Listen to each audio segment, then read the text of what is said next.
Ladies and gentlemen, welcome back to another video. This one I'm very excited to talk to you guys about. Today, we are actually talking about how my life has been on streaming on Kick so far. What can newer streamers expect? What can community members expect? How much money did I make? We'll talk about the money at the later end of the video. That's, real nasty stuff, and some creators really don't like talking about that. I do. I don't like hiding anything from you guys whatsoever, but let's just go ahead and talk about my experience on streaming on Kick so far. So this now marks 8 days of me streaming on Kick. However, 7 days of payment is processed, so I get to show you guys everything that I made in 1 week's time. So let's talk about all of the bad reputation that Kick has had over the past 2 years since it started and where we are today. So when Kick first started on the internet, it had 0.1% of the viewership that Twitch had. And 2 years later, fast forward, it now has 26% of the viewership that YouTube had, that Twitch has. And along the way of Kick kind of being its own thing and trying to grow and fix its issues, well, the team definitely had a moderation issue, and a lot of streamers were doing a lot of really bad shit. There was streamers going out to fight people. There was even streamers openly sexually harassing people on stream. There were even streamers pushing other streamers into trains, moving trains. And this happened at TwitchCon. And for a while, about 2 years or so ago, it was a fucking nightmare. Kick streamers made Kick look absolutely fucking terrible. So let's talk about this now. I mean, you go into the Kick chat rooms from 2 years ago, you'll see people typing the N-word, you'll see people typing the swastika, Nazi paraphernalia, kill the Jews, pretty much any horrible thing that you can fucking see that even makes Kanye West look less like an anti-Semite. Fast forward to 2025, and I started my first Kick stream about 8 days ago, and I've documented the entire process. I've streamed every single day, somewhere between 4 hours and 8 hours every single day, and this was a multi-stream via YouTube, Twitch, Twitter, and Kick, as well as I have done now 3 around 30-minute exclusive Kick streams that happen at the tail end of my stream, because I usually end on YouTube and Twitter first, and then I chill out with the people on Kick a little bit after if I have the time to do so.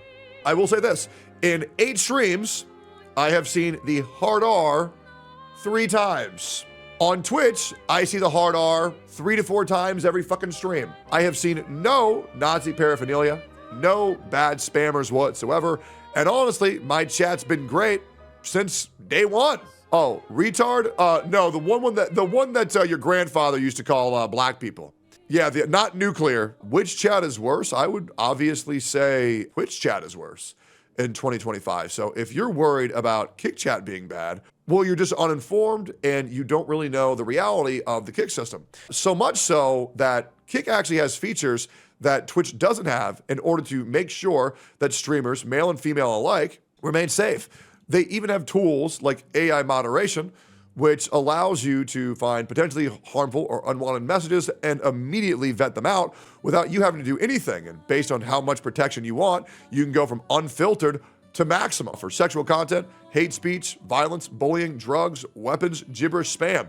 You have AI bots that will auto-detect that and make sure that your stream chat remains clean. Now, let's be real. Does Kick have some things on it worse than Twitch? Yeah, of course. There's a whole gambling section, and there's a lot of people that gamble it. However, it's not in the just chatting section, it's not in the RL, and in order to find the gambling, you really have to go out of your way to actually look for it. It's just in the casino section, and it remains in there, just like I wish all of the OnlyFans whores would remain in the pools and hot tub section, but unfortunately, we still have that issue on Twitch. Let's talk about the moderation team. I have now been banned on Twitch. I've been banned for 5 days. Even though they admitted that I was wrongfully banned, my appeal was approved, and I did their survey, which I passed with flying colors, I am still banned. Even though when your appeal gets approved, you're supposed to be unbanned. Contacting the moderators is a fucking nightmare.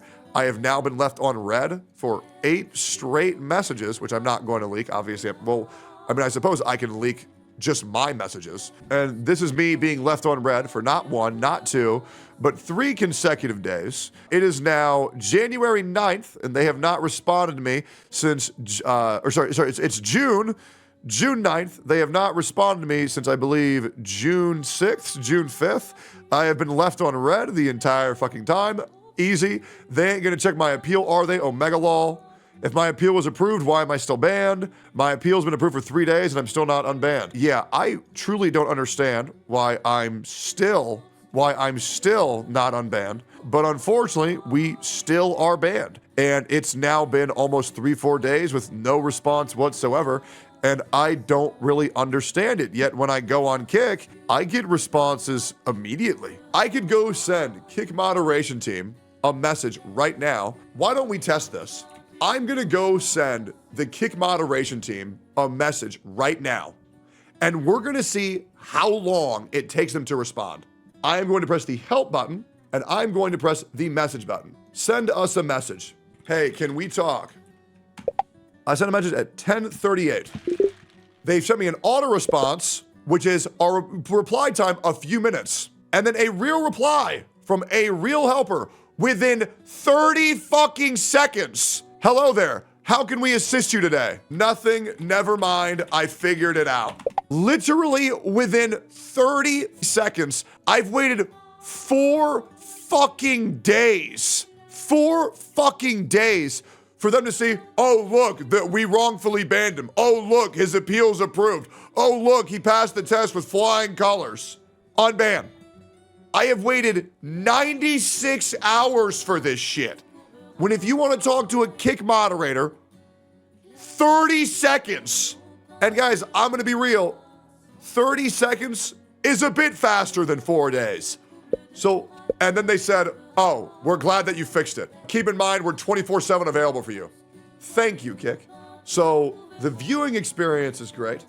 All of the hate and the bad shit is gone. The moderation team is great. They are clear and concise with everything that they need to do. Now, I will be real. There is a spam issue on Kick. There's a lot of chatters that like to spam a lot of useless shit. The best way to make your Kick experience the best is to go on follow mode and then enable 10-second slow mode. Now, this is for streamers of my size. For streamers of smaller size, not enabling the 10-second slow mode will be great because sometimes it is very sad when your chat goes slow. But you as a smaller streamer can have a faster, more active chat with a very nice layout that they use, which is whenever you use an emote, your favorite one goes to the left. You can press it at the click of a button. You don't gotta fucking type anything. It's very easy and very fun to use. So it is a lot less depressing to streamer as a smaller streamer because your chat can go a lot faster and the spam culture of Kick is quite good. If you don't like it, put it in the 10-second slow mode. It's very easy. Now, I have shown this earlier. I am now going to show you how much money I have made in 1 week of streaming Kick. In 1 week of streaming Kick, I have received 1,604 subscriptions. If you're a smaller streamer, you're not fucking getting that. Okay? You're just simply not. Okay? 1,604 subscriptions, roughly $8,941. That is the number that I will be taking home. So the gifted subs are great. Now you might be wondering, well, what if I don't get any gifted subs? Well, what's great is Kick offers you a flat rate pay. So you can expect what you get based off of your concurrent viewership. And for a lot of streamers, their biggest issue is that their viewership is stagnating. Stagnating at least means not going up, but it's not going anywhere. And the good news is when you know what CCV you're going live to, you can expect to know how much money you're gonna get.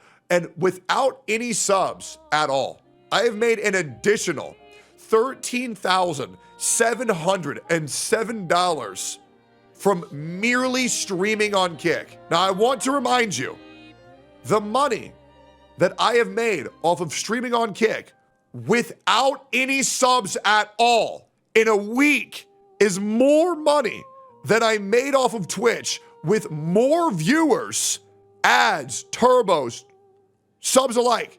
I made $2,000 more off of streaming off of Kick with less viewers. And I want to remind you, and here's the big kicker, not only did I do that with less viewers, I also did that with less ads. For Kick, I don't believe I'm running any ads whatsoever. For Twitch, to make that income, I have to run 6 minutes of ads every single hour that I'm on that platform. There's no ads, very easy. Guys, that means you guys don't have to watch 6 minutes of ads, which means that you all support me monetarily without having to spend a fucking cent by merely just being here. I get supported, you get content, and I have no right to bitch.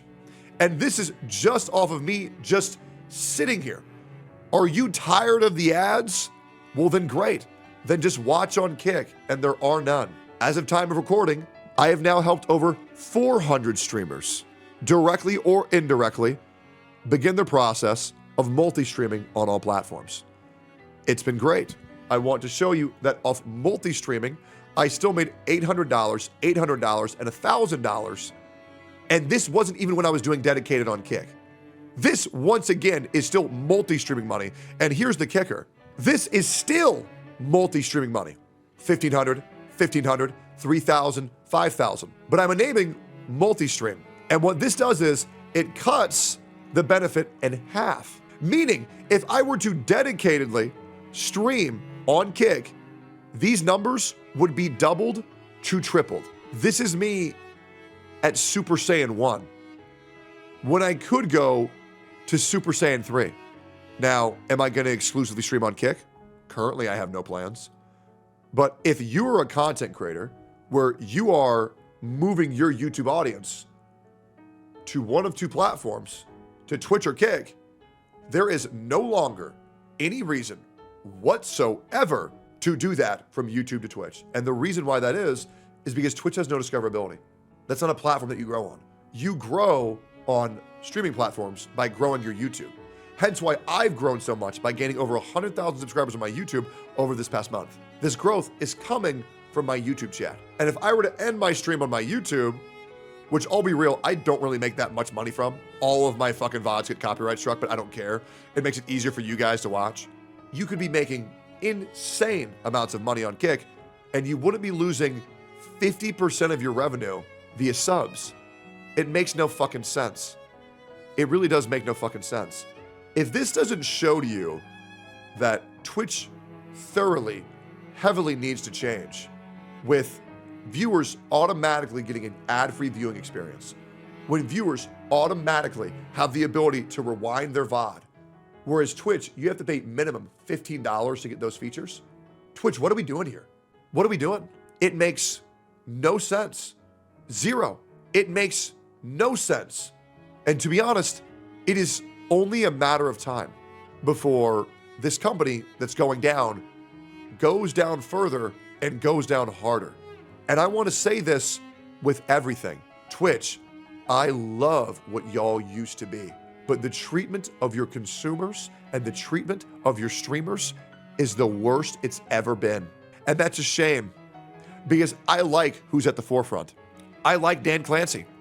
He was great to meet. He was great to talk to. But the state of Twitch right now is a fucking joke. I don't like having to worry about my livelihood being in jeopardy based on what simp moderators is behind the wheel that day. You can accuse people of crimes, but you can't call people names on Twitch. You can support terrorism, but you can't call someone fat on Twitch. What the fuck is going on? And let me tell you what's going on. A fucking shit show. It gets worse every single fucking day for y'all. And the fact that you can get banned, your appeal can be approved, you can pass the test with a 100% accuracy on getting unbanned early, and I'm still not unbanned. I've been good to go for 4 days now. I've done everything you've asked. You admitted that you were wrong. So why am I still banned? And the thing is, Twitch, I know what you're probably doing.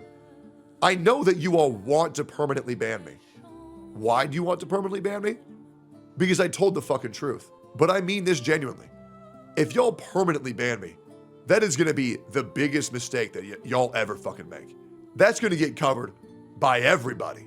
Because everybody here knows I did absolutely nothing fucking wrong. And when I get unbanned, I'm going to continue streaming on y'all's platform. Because I am going to make sure that the parties involved know about the issues on this platform. And I'm really not doing this out of malicious nature. At least I wasn't at first. I just want y'all's platform to be better. But it seems like every single time y'all take 2 steps forward, you get teleported back 18,000 fucking yards. And it's just insane how these changes are so easy to make, and you guys are already being run at a loss for Amazon. And that's by design. So what is really stopping y'all from making these changes that everybody knows you should make besides y'all's general unknowingness? It's embarrassing. It's stupid. It's a joke. I don't know when I'll be unbanned, but I mean this genuinely, Twitch. Everybody here on Kick, everybody here on YouTube at one point has watched a Twitch stream. And you really need to lock the fuck in and pull your head out of your ass, because it's a fucking joke. Everybody knows y'all are dropping the ball, and it's embarrassing. Something needs to change. Like, comment, subscribe.